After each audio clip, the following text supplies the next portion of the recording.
আসলে বিদেশ থেকে যারা খালি হাতে আসে তাদের এমনই অবস্থা হয়। ভিডিওটা একটু দেখুন, যদি এটা নাটক। খালি হাতে আইছো কেন? আমি বিদেশে থাকা অবস্থায় অ্যাক্সিডেন্ট করে চলে আসছে, কিছু নিয়ে আসতে পারে না। খালি হাতে আইছোস? তাইলে বিদেশ থেকে আইছোস কেন? এক্ষুনি চলে যা বিদেশে ফেরত। এটা প্রায় সবার ক্ষেত্রে এমন হয়, যারা বিদেশ থেকে খালি হাতে আসে। ফিরাও মা। আমি ফিরামু কেন? আমার কি টাকাটা পড়ছে? আমার তো কপালটাই খারাপ না, এত বছর বিদেশ খাইটা তাইলো পঙ্গু হয়ে আর ঘরে সৎ মা সৎ ভাই এতদিন বিদেশ থেকে টাকা পাঠাইছে দেখা আমার সাথে ভালো ব্যবহার করছে। এখন তো কোনো টাকা পয়সা দিতে টাকা না দিতে পারলে এখন খারাপ ব্যবহার বাবার করবে। সাথে কেমন আচরণ করে। মানুষ এরকম স্বার্থপর কেমনে হয়? তুই যখন দেশের বাড়ি ছিলি লাখ লাখ টাকা পাঠাইছিস, সেটা দিয়ে বাড়ি করছে, জায়গা সম্পত্তি সবকিছু করছে। তোর সাথে তো একটা দুর্ঘটনা করছে, এটা তো তুই ইচ্ছাকৃতভাবে করিস না।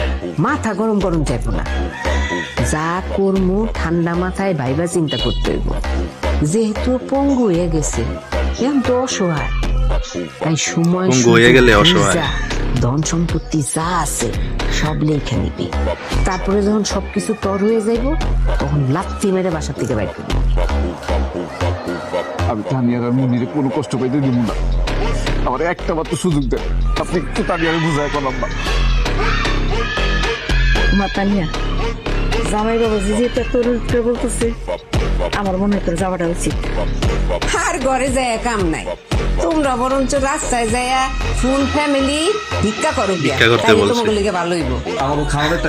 আসলে প্রবাস থেকে আসলে অনেকে ভিক্ষাই করা লাগে। এই টাকা দিয়ে তো বাড়িঘর ঠিক করছি, সংসারের খরচ, তোর বউ বাচ্চার খরচ, এগুলা খরচ করতে করতে এই তো সব টাকা শেষ হয়ে গেছে। তোর কোনো টাকা পয়সা আমি জমাইতে পারি নাই। আমার এতদিনের পরিশ্রম করা টাকা, এই টাকা দিয়ে বানানো বাড়ি, বাড়ি আমি তোমাকে নামে লিখে দিব। দুধ দিয়ে এতদিন কাজে করছো। এই একদম চুপ, আর একটা কথা কই না, তাইলে কিন্তু একদম শেষ করে ফেলাবো।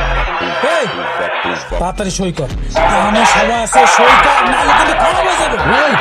আমি খুশি, তবে এই স্বপ্ন কোন দিকে সত্যি হলো না। ঠিক আছে, এমনিতে যেহেতু তুই মানবি না, মা কার ধাক্কা দিয়ে বাড়ি থেকে বাড়ি চলে গাড়ি ধাক্কাতে গাড়ি থেকে গাড়ি চলে যাচ্ছে।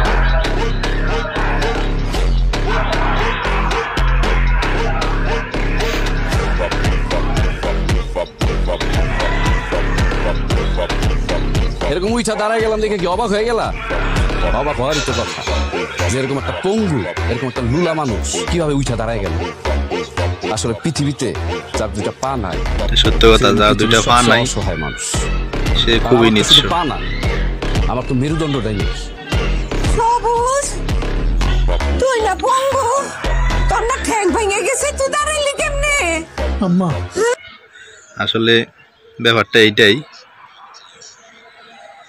যারা খালি হাতে আসে বা টাকা টুকা নিয়ে আসতে হয় না, এদের এমনই পরিস্থিতি হয়। প্রায় সবার ক্ষেত্রে এমনটাই হয়।